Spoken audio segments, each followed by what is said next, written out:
เปลือกตมจากลมจากเปลือกตมเหมือนสร้างที่ยกตัวเองขึ้นจากเปลือกตมฉะนั้นเนื้อความพุทธคาถานี่ก็ส่วนให้เราต้องมาพิจารณาคำว่าพวกท่านทั้งหลายจงยินดีในความบ่ประมาทเพื่อได้ตัดเตือนพระภิกขุทั้งหลายพวกท่านทั้งหลายจงยินดีให้ยินดีพอใจในความบ่ประมาทหมายก็ว่ากลับกันก็คือว่าอย่ายินดีในความประมาทนั่นเองเนาะเพิ่นบอกว่าความยินดีในความประมาทเป็นอย่างไรคือยินดีในความประมาทนี่นั่นคือให้มีสติเพิ่นว่าสิอย่าอยู่ปราศจากสติให้มีสติให้ฝึกสติหมายความว่าสิเพิ่นย้ำจังซี่เด้มันดีจังไหนมีสตินี่มันดีจังได๋ต้องดีแน่นอนล่ะถ้ามีสติอยู่เป็นจังได๋บ่มีเป็นจังได๋ถ้ามีสติอยู่ก็มันก็มีเครื่องป้องกันเนาะสตินี่เป็นจังได๋ถ้าอุปมาเหมือนฟังแม่น้ำเหมือนเขื่อนป้องกันน้ำป้องกันภัยได้หลายอย่างอยู่ในประเทศที่เขาเจ้ามีลมแห้งเขาเจ้าจะมีระบบป้องกันดีป้องกันน้ำท่วมป้องกันลมได้ดีจิตสติเตสังนิวาลนะสติเตสังนิวานะแปลว่าสติเป็นเครื่องกั้นกระแสกิเลสทั้งหลายญาณิโสตามิสติเตสังนิวาลนะกระแสของกิเลสที่มันไหลอยู่ในโลกนี้ไหลมาทั้งตาทั้งหูทั้งหนังทั้งลิ้นทั้งกายทั้งใจกระแสเหล่านั้นสติเป็นตัวกั้นป้องกันกระแสกิเลสเหล่านั้นได้ เห็นบ่ล่ะมีสติและสติเนี่ยเป็นตัวป้องกันมันเหมือนกำแพงป้องกันข้าศึกศัตรูมันเหมือนประตูหน้าต่างเรือนศาลป้องกันบ่ให้โจรผู้ร้ายอ้ายขโมยมาลักมาเข้ามาได้มันเหมือนหัวเหมือนเท้าเหมือนหลายๆอย่างมันเหมือนทหารยามเหมือนนี่อย่างทุกอย่างนั่นแหละที่เป็นเครื่องป้องกันเนาะและเพิ่นก็ยังบอกว่าสติมาโลกัสมิงสาคโลสตินี่เป็นเครื่องตื่นจากความลับความหลงความมัวเมาทั้งหลายเห็นบ่มีสติอย่างเดียวมีสติอันหนึ่งก็มันมีหลายๆอย่างนี่หลายอย่างป้องกันซอยป้องกันบ่ให้เพ้อบ่ให้หลงอยู่ในโลกนี้และก็บ่ให้กิเลสเข้ามาแทรกแซงในจิตใจปกติแล้วกิเลสมันจะแทรกซึมอุปมาเหมือนเหืออยู่วางอยู่ในแม่น้ำถ้ามีหูน้อยหนึ่งซึมเข้ามาน้ำก็ไหลซึมเข้ามาถ้ามีหูใหญ่หัวหลายก็ซึมหลายถ้าใหญ่เกินอัตราก็สามารถเฮ็ดให้เหือจมได้ฉะนั้นเราต้องคอยอุดคอยอัดกิเลสบ่ให้เข้ามากิเลสทั้งตาทั้งหูทั้งหนังทั้งลิ้นทั้งกายทั้งใจถ้าเรามีสติอยู่ทั้งตาเป็นจังได๋สติอยู่ตาทั้งตาก็สำรวมตาหมายความว่าเบิ่งก็เบิ่งซื่อๆดิเบิ่งกรรมฐานเบิ่งซื่อๆแต่ว่าใจบ่ได้เบิ่งใจมีอารมณ์กรรมฐานอยู่นะมีอารมณ์กรรมฐานเป็นไงซั่นสำรวมอยู่ทั้งหูก็คือกันทั้งดังทั้งลิ้นทั้งกายทั้งใจเราสามารถอุดหูหัวทั้ง6หูนี่ได้กิเลสก็ไหลเข้ามาในใจเราบ่ได้มาทั้งตาทั้งหูทั้งหนังทั้งลิ้นทั้งกายทั้งใจบ่ได้เห็นว่าเขาก็ปลอดภัยแล้วบัดนี้นะปลอดภัยแล้วปลอดภัยให้ข้างบนจงยินดีในความบ่ประมาทให้ยินดีพอใจในความบ่ประมาทความบ่ประมาทนี่มันดีเนาะให้ได้กันกิเลสได้ดีป้องกันกิเลสได้ดีฉะนั้นถ้าบ่มีสติแล้วกิเลสทั้งหลายจะไหลอาบเข้ามาทั้งตาทั้งหูทั้งหนังทั้งลิ้นทั้งกายทั้งใจเมื่อเข้ามาแล้วสู่จิตสู่ใจแล้วให้จิตใจเฮาเศร้าหมองมุนหมองทุกข์ทรทมขมขื่นคิดหน้าคิดหลังคิดนำผู้นั้นผู้นี้คิดนำครอบนำครัวคิดนำไปเบิดเรื่องบ่เป็นเรื่องก็เอามาคิดเรื่องของเจ้าอยู่ ครอบแค่แจงหัวอยู่ซีกโลกเท่าไหร่ก็อย่าเอามาคิดเป็นเรื่องของตัวเองวัดไปทุกข์ไปห้อนของข้าเจ้าได้หมดอันนี้จิตมันออกไปแล้วจิตมันออกไปกิเลสก็ไหลเข้ามาเต็มหมดทั้งจิตทั้งใจฉะนั้นนี่เศร้ามองอยู่สักฉะนั้นเราจะต้องกำจัดปัดเป่ากิเลสเหล่านั้นเบื้องต้นก็ให้มีสติป้องกันก่อน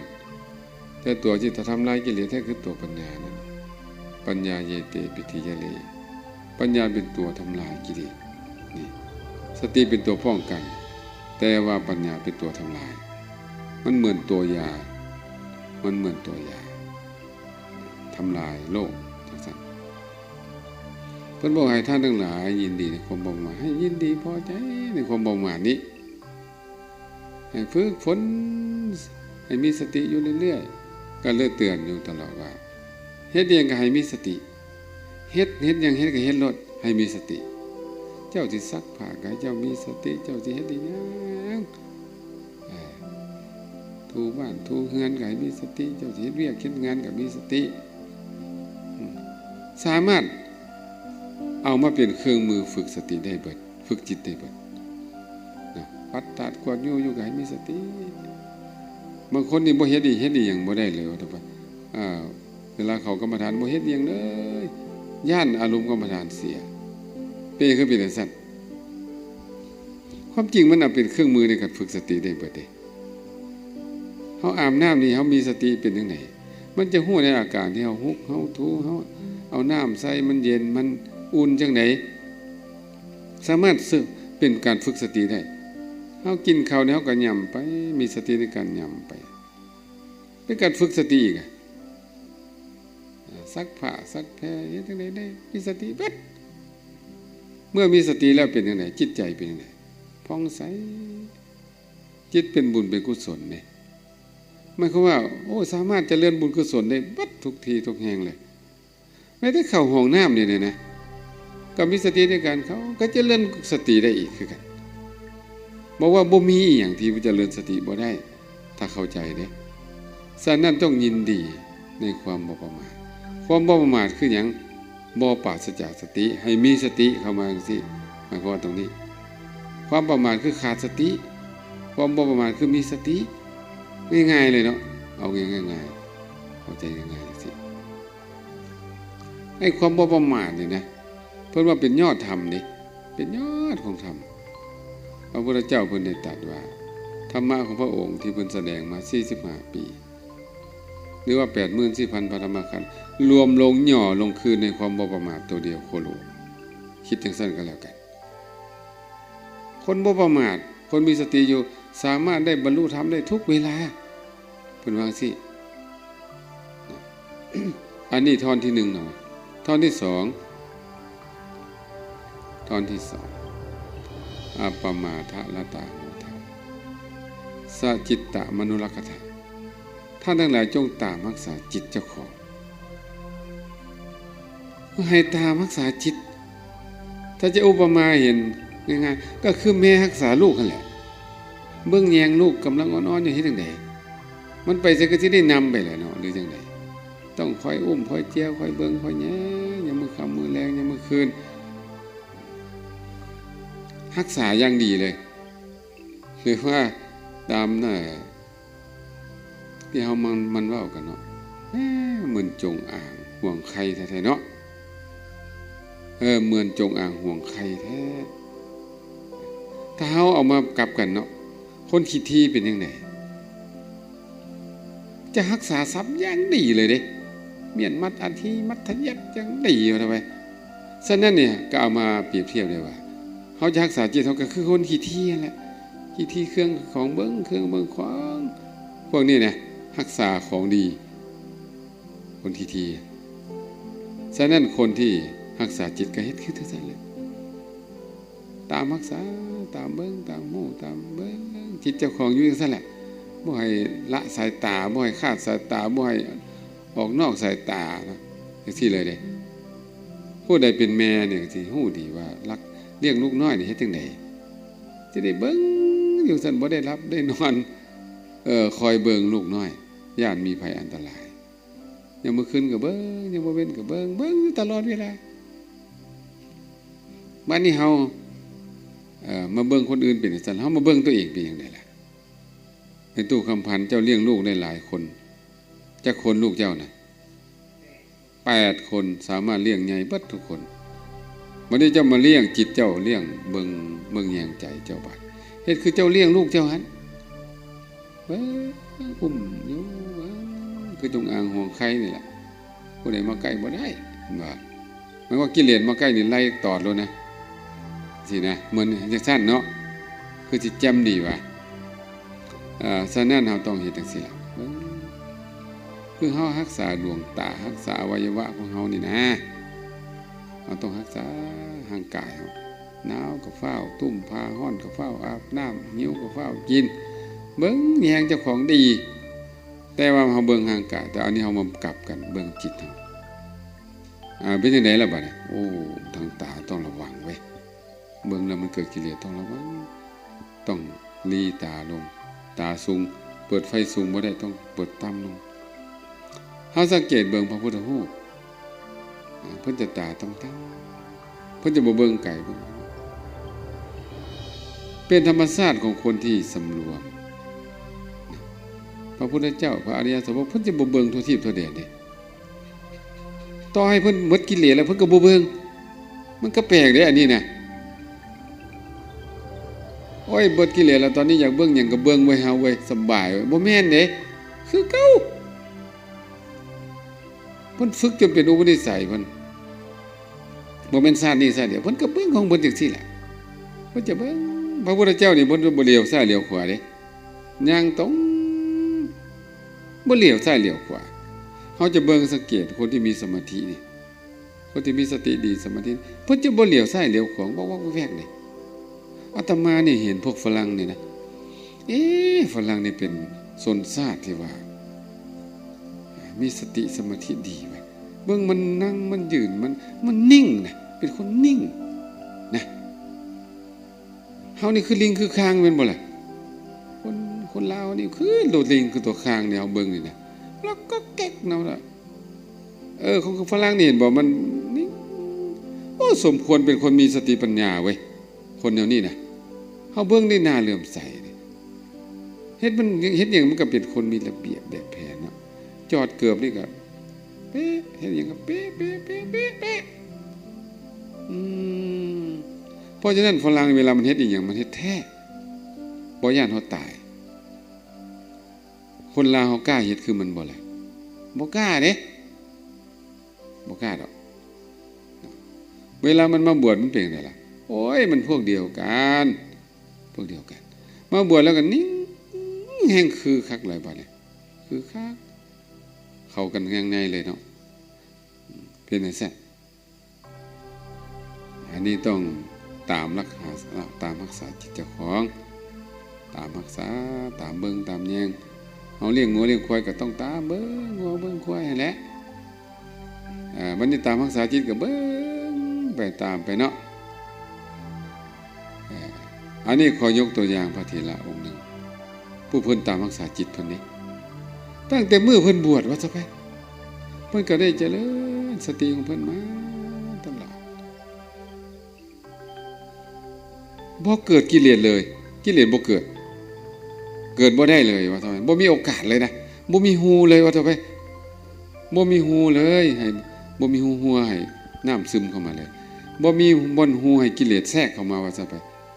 ปฏิบัติของเพิ่นมาตลอดเฮ็ดอีหยังเพิ่นก็มีสติตลอด30กว่าปีเพิ่นก็เข้าใจว่าเพิ่นหมดกิเลสแล้วดิเคยเข้าใจอย่างซั่นเพราะว่ามันบ่เกิดเลยมันบ่มีหยังเลยว่าซั่นไปเพิ่นก็สอนกรรมฐานแก่ลูกศิษย์ลูกหาเพิ่นที่เพิ่นปฏิบัตินั่นแหละก็แปลกเด้คนมีกิเลสเนี่ยสอนคนให้หมดกิเลสได้เลยปรากฏว่าลูกศิษย์ลูกหาเพิ่นนี่เป็นพระอรหันต์เนาะมาเรียนกรรมฐานนำเพิ่นแล้วก็ไปปฏิบัติเป็นพระอรหันต์แล้วก็มาสังเกตเบิ่งโอ้คนที่เป็นครูบาอาจารย์เป็นผู้เสียสละอยู่ซั่น นะในบรรดาลูกศิษย์ลูกหาจังนับบ่ถ้วนคนที่คิดซอยอาจารย์มีผู้เดียวคิดเบิ่งจังดูแปลกว่าองค์นี้พอสำเร็จเป็นพระอรหันต์แล้วก็เลยมีมีอิทธิฤทธิ์เนาะเพิ่นนี่เก่งเด้คนนี้ซองญาณมาเบิ่งเนาะมาเบิ่งอาจารย์นี่เพิ่นสำเร็จแล้วบ่หลวงพ่ออุปสาอาจารย์เฮานี่เนาะโอ้ยังบ่เบิดกิเลสเพิ่นยังเต็มอยู่คือเก่าโอ้ในบรรดาลูกศิษย์ลูกหาทั้งหมดบ่สนใจครูบาอาจารย์เลยบ่คิดจะซอยเบิ่งดอกมันน่าแปลกเด้อันนี้เด้แปลกเด้เหมือนกับว่าลูกนี่บ่คิดซอยพ่อซอยแม่คิดแต่เอาประโยชน์จากพ่อจากแม่แล้วก็หนีไป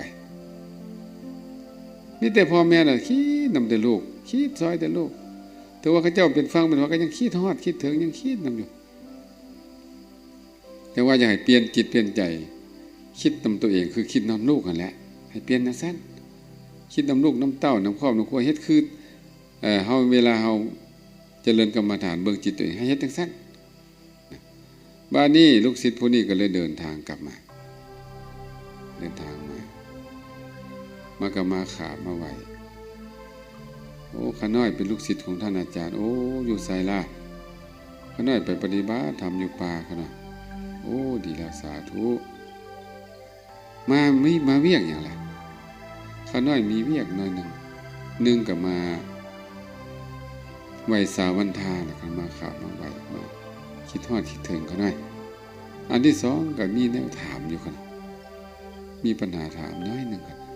เอาถามแม่ว่าซั่นข้าน้อยอยากถามพ่อแม่ครูบาอาจารย์เนี่ยว่ากิจพรหมจรรย์เนี่ยของพ่อแม่ครูบาอาจารย์เนี่ยสำเร็จหรือยังกันถามตรงๆจังซี่เลยเด้ถ้าเว้างามภาษาบ้านเฮาก็คือว่าเป็นพระอรหันต์แล้วบ่ข้าน้อยจักซี่เพิ่นก็ตอบตรงๆคือกันว่าโอ้เรื่องนี้น่ะค่อยเป็นพระอรหันต์มาได้30ปีแล้วค่อยสำเร็จเนี่ยนะ30ปีแล้วเพิ่นตอบแบบมั่นใจเพราะเพิ่นกิเลสเพิ่นบ่เกิดเลยตั้งแต่มื้อเพิ่นบวชมาแล้วบ่เกิดเลยลูกศิษย์นี่ฮู้อยู่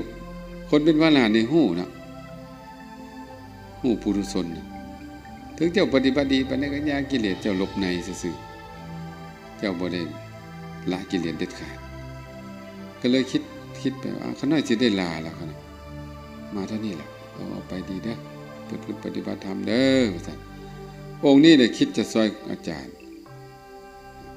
ก็เลยออกไปเนาะย่างออกไปแล้วก็ไปแปลงตัวเป็นตัวสร้างตัวใหญ่งายาวไล่มาสิมาแทงมาซะไปอ้าววันนี้เป็นจังได๋เอาเนี่ยเลอตายไปแล้วบ่ฮ้องซอยแน่สร้างที่สุดว่าซั่นแสดงว่าแต่ก่อนมานี่บ่ได้ปัจจัยเพิ่นสำรวมนี่บ่ได้เหตุปัจจัยมันก็เลยบ่เกิดบ่มีแนวกระตุ้นว่าจังได๋ก็เลยเซ่ๆคือโลกบางอย่างเฮาคิดว่าเศร้าไปแล้วพอเฮากินของผิดขึ้นมาแม่นว่าโอ้มันยังบ่ทันเศร้าได้นี่นะบ่ทันเศร้าเนี่ยบ่สิกินยาเด็ดเอากินยาคักยาคักมากินมันตายก่อนนะโลกอันนี้นะเห็นบ่ล่ะถ้ามันมิจฉาอยู่ก็บ่ฮู้จักสิไปปัวเลยเนาะพออาจารย์ห้องซั่นเพิ่นก็เลยกลับตัวกลับเพศเนาะมาเป็นพระข้าน้อยนี่แหละอาจารย์โอ้ยสาธุว่าซั่นสาธุเพิ่นเข้าใจทันทีเลยโอ้โหเฮายังมีกิเลสอยู่นี่นะก็ขอโอกาสอาจารย์จังบึดคนเด้อว่าซั่นเพิ่นก็เข้าไปในห้องเบิดมานั่งเมื่อเดียวเพิ่นออกมาแล้วบัดนี้จบเลยบัดนี้ว่าซั่นเพิ่นว่าที่ผ่านมานี่เพิ่นบ่ฮู้ถ้าเพิ่นฮู้เพิ่นเอาตายแล้วว่าต่อไปคือเฮาเห็นศัตรูเนาะเฮาตามฆ่าศัตรูแต่มันบ่เห็นมันก็บ่จักสิไปฆ่าจังได๋แต่พอเห็นหน้านี่ยิงแสกหน้าทันทีเลยมันบ่ตายทันทีเลยเนาะก็คือหมอยาสมัยใหม่กับสมัยเก่าต่างกันดิหมอยาสมัยใหม่นี่โอ้อย่ากินนะของพิษนะอย่ากินบ่ได้ท่านแต่หมอยาเก่งๆเขาให้กินไปเลยเด้กินมาเลยกินให้โรคมันขึ้นมาเลยเอายาใส่เทื่อเดียวตายว่าที่แบบนี้เลยเด้เนี่ยถ้าหมอยาเก่งเป็นจังซี่ให้กินของพิษไปโรคมันสิออกมาเอาเท่าไปแล้วก็เอายาใส่เทื่อเดียวจบเลยเนี่ยสิหลอกให้มันออกมา บ่อยมันไปลี่เนาะไปลี่ไปลบยุ่มก็บ่เห็นมันก็สิไปเฮ็ดจังได๋รักษาจังได๋ก็เลยกลายเป็นการเลี้ยงโรคไประงับโรคเลี้ยงโรคไปนะเนี่ยหมอยาดีๆสมัยก่อนนี่เพิ่นฆ่าโรคเด้ทำลายโรคเด้ฉะนั้นกรณีนี้ก็คือกันเนาะ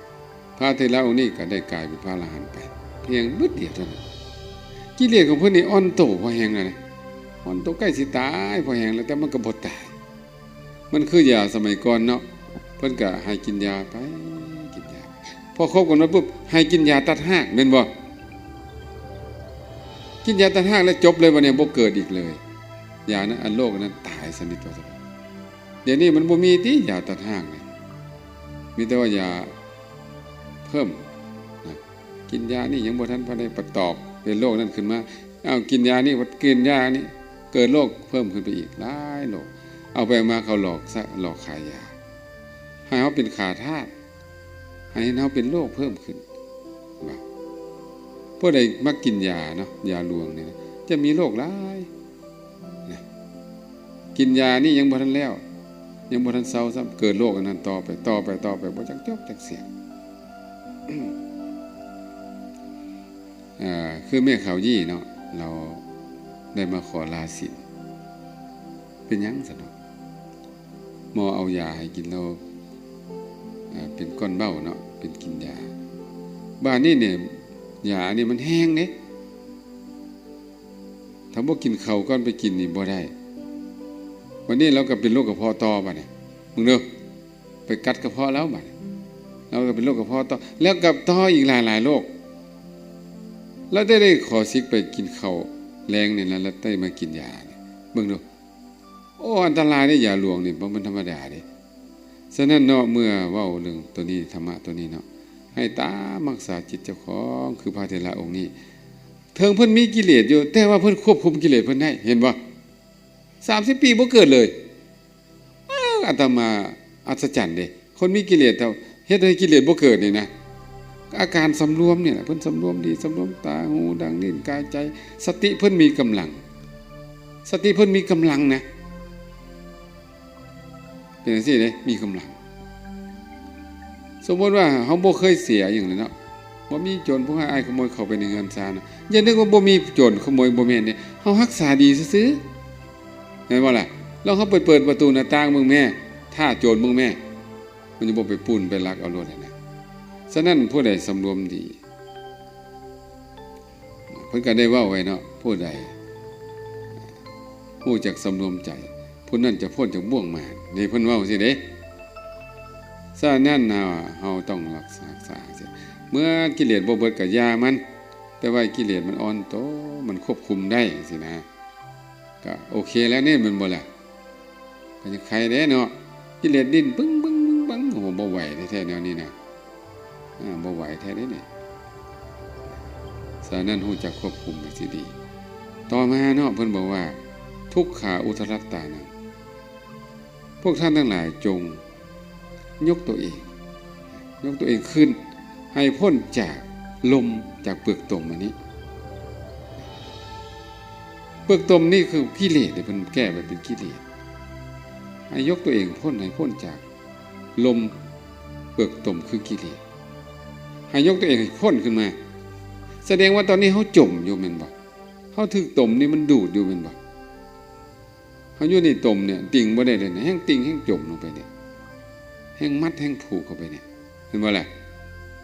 นักเขาก็สิตายย้อนนั่นแหละสิเด้ฉะนั้นตอนนี้เฮาก็ถึงกิเลสคุมไปเบิดมันมัดมันคุมเฮาไว้เบิดเลยเฮาเน่งติ่งอีกบ่ได้เลยเด้ฉะนั้นเฮ็ดจังได๋สิขึ้นมาได้เฮ็ดจังได๋สิขึ้นจากตมได้เฮ็ดจังได๋บัดนี่แหละปฏิบัติจังซี่ไหว้พระสวดมนต์นั่งสมาธิฝึกจิตฝึกใจเฮ็ดให้จิตสูงขึ้นว่าซะไปดีชั่วอยู่ไสอยู่ที่ตัวทำสูงต่ำอยู่การทำตัวเห็นบ่มันอยู่ที่ตัวเฮาทั้งนั้นเลยเด้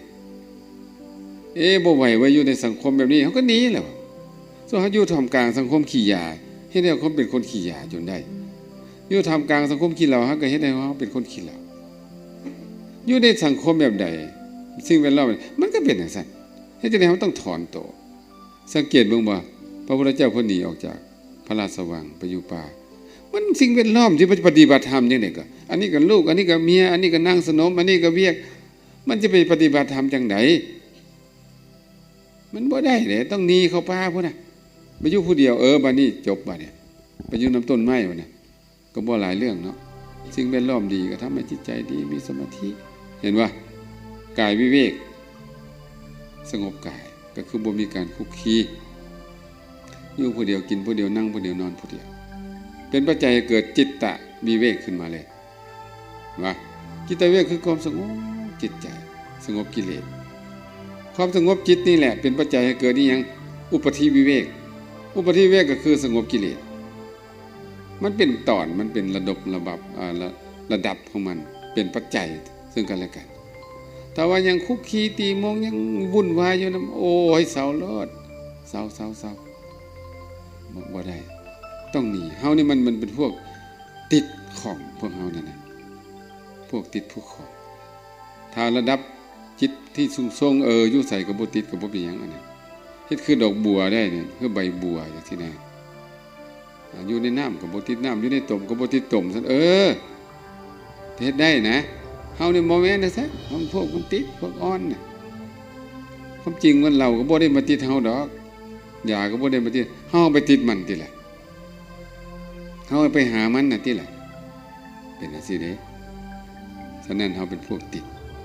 บ่ตาหูดังลิ้นติดปัดติดทุกอารมณ์ติดหมดเนาะเป็นพวกที่ติดโลกคนที่บ่ติดโลกมันก็ไปหมดเนาะฉะนั้นพยายามต้องยกตัวเองให้สูงจากเปลือกตมคือกิเลสอันนี้อย่างน้อยก็คือว่ามีกิเลสอยู่ก็เฮ็ดให้ตัวเองลอยขึ้นจากน้อยกับใครได้เนาะ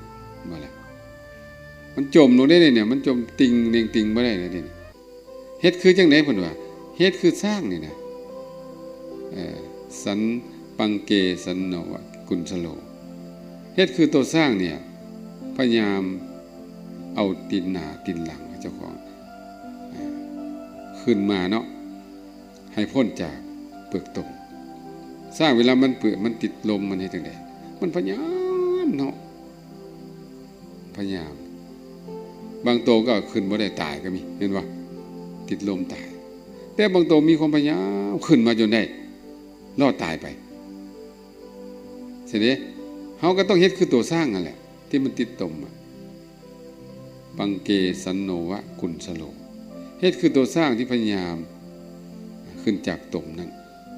ที่ตัวเองติดลมอยู่นั่นในเรื่องนี้ก็มันมีเรื่องเด้พระไปเห็นตัวสร้างไปติดลมอยู่ขึ้นบ่ได้เฮ็ดจังได๋ก็ขึ้นบ่ได้เป็นสร้างผู้ใดสร้างของเจ้าประเสริฐเด้เป็นสร้างที่เก่งที่สุดข้างสร้างศึกนะจนว่าแก่เฒ่าแล้วเพิ่นก็เลยปล่อยเพิ่นให้หากินตามธรรมชาติอิสระแล้วก็ไปลงหนองตัวละบัดเนี่ยเพิ่นน่ะลงหนองไปเล่นน้ำแล้วขึ้นบ่ได้บัดติดลมอยู่บัดชาวบ้านชาวเมืองมาแก่มานี่บ่ติ่งบ่หนิงบ่ติ่งบ่ขึ้นเฮ็ดจังได๋ก็บ่ขึ้นเรื่องนี้ถึงพระราชาถึงเจ้าประสิทธิ์ก็ปรึกษากับนายคนสร้างที่จังได๋ล่ะบ่ยากดอกก็ได้เพิ่นฮู้เด้ฮู้นิสัยสร้างเด้ก็เลยยกทัพไปเนาะนี่เฮ็ดคือสิตีศึกนี่นะยกทัพมีถอกมีดาบแห่ไปโอ้ข้าศึกมาเลยเว้ยข้าศึกสิมาตีเลยเว้ยโอ้ขึ้นไม่มีพลังเนาะเพราะว่ามีมานะเด้มันสร้างศึกมันมีทิฏฐิมานะแฮงเด้มันบ่ยอมบ่ได้ว่าไปยอมบ่ได้มันสิมาตีกูแล้วบัดนี้บ่ได้พยายามสู้อย่างใหญ่ขึ้นพวดขึ้นมาเนาะมายืนจึกยุ่มสิสู้กับพวกข้าเอาไปมาบ่แม่นมันพวกเดียวกันนี่นะเขาหลอกเพิ่นนะเขาก็หลอกตัวเองซั่นได้บ่ล่ะหลอกตัวเองพยายามหลอกตัวเองให้พ้นจากข้าศึกคือกิเลสได้บ่เนาะเฮ็ดคือสร้างตัวนี้เนาะอาศัยมานะละมานะนี่แหละคนมีมานะเฮ็ดจังได๋ล่ะเอามานะนี่ละมานะได้บ่ได้เด้เอาพระพุทธเจ้าเพิ่นยังเฮ็ดได้เด้เฮาก็คนคือกันตัวเป็นหยังสิเฮ็ดบ่ได้อันนี้มานะเด้เนาะเพิ่นเป็นเฮาได้ยินข่าวว่าโอ้พระอรหันต์องค์นั้นเนาะผู้นั้นได้สำเร็จพระเฮาก็ต้องสำเร็จให้ได้ เฮาก็เป็นคนคนหนึ่งมีหัวหนึ่งคือกันมีสองมือสองขาเฮาเป็นหยังเขาสิเฮ็ดบ่ได้นี่ต้องจังซี่เด้ก็เลยเอามานะตัวนี้มาละมานะก็เป็นเหตุให้ได้ประพฤติปฏิบัติธรรมจริงจังก็ในที่สุดก็สำเร็จได้เอาได้เบิดนะเอาตัณหาละตัณหาก็ได้เอาโทสะละได้เบิดสามารถถ้าเอาเป็นนะสามารถได้เลยเอาตัณหาละตัณหาจังได๋ล่ะอยากเป็นพระอรหันต์เว้ยอยากเป็นพระพุทธเจ้าตั้งใจประพฤติปฏิบัติแม่นบ่ล่ะเฮ็ดสร้างบารมีในที่สุดก็ได้เป็นอีหลีคนเฮาถ้าบ่มีความอยากมันก็เฮ็ดอีหยังบ่ได้เด้เนาะอยากเป็นนายครูเด้สิมันนอนอักลากอยู่มันก็บ่ได้เป็นได้ล่ะแม่นบ่ล่ะอยากเรียนจบปริญญาตรีก็มานอนอักลากมันบ่ได้ต้องอยากต้องเรียนต้องเอาจริงเอาจังจังซี่นะอันนี้ธรรมะพระพุทธเจ้าก็บอกว่าเอาตัณหาละตัณหาเอาได้นะเฮ็ดได้เบิดนะเป็นปัจจัยได้เบิดแต่เอาเปลี่ยนนะเอาฉะนั้นมื้อนี้ก็ได้ยกนิทานเนาะนกพระธรรมคำสอนพุทธเจ้าโอวาทที่พุทธเจ้าได้ตรัสให้แก่ภิกขุปรากฏว่าพอเพิ่นแสดงจบลงไปพระสงฆ์องค์เจ้าจำนวนหลวงหลายฟังนะสำเร็จเป็นพระอรหันต์หมดจังหวะเพิ่นยกตัวเพิ่นไวเหลือเกินเนาะแสดงว่าพวกนี้นี่เป็นจังได๋พวกนี้เป็นจังได๋แสดงว่าบ่ประมาทดูแล้วเป็นพวกที่บ่ประมาทและก็พวกตามรักษาจิตแม่นบ่มันมีเนี่ยอปมาทารตาภิกขุอปมาทารตาโหทะพวกท่านทั้งหลายจงยินดีในความบ่ประมาทจงตามรักษาจิตจงยกตัวเองขึ้นจากเปลือกตมคือกิเลสเหมือนสร้างยกตัวเองขึ้นจากลมฉะนั้นพระพุทธเจ้าตรัสธรรมเทศนาย่อๆพวกนั้นเป็นพระอรหันต์หมดเลยป้าเหลือเกินเนาะเหลือเกินสติปัญญามันเหลือเกินพวกเฮานี่เป็นจังไดนี่เป็นน้ำอยู่ห่างพระพุทธเจ้าเพิ่นบอกเลยว่าจังไดเนาะถ้าอยู่ใกล้ๆพระพุทธเจ้าก็สิดุมันกว่านี้ติหรือจังไดหรือว่าแนวใดเฮานี่นะพร้อมที่จะอยู่ใกล้พระพุทธเจ้าหรือยังเพราะถ้าพระพุทธเจ้าเกิดมาสมัยนี้เฮา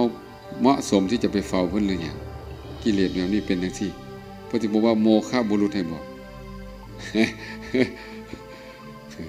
เอาแล้วบ่เป็นหยังดอกเฮาเตรียมพร้อมเดี๋ยวนี้ไปให้มันพร้อมแล้วค่อยไปเฝ้าเพิ่นเถิดๆปิ้งขึ้นมาเมื่อกี้นี่เนาะเฮ็ดคือเพิ่นพอธรรมเทศนาจบลงนี่นะสำเร็จเป็นพระอรหันต์เลยบ่ปฏิบัติซ้ำพวกนี้นะเพิ่นปฏิบัติแล้วจริงๆนะเพิ่นนั่งฟังเพิ่นก็ปฏิบัติไปเพิ่นก็เบิ่ง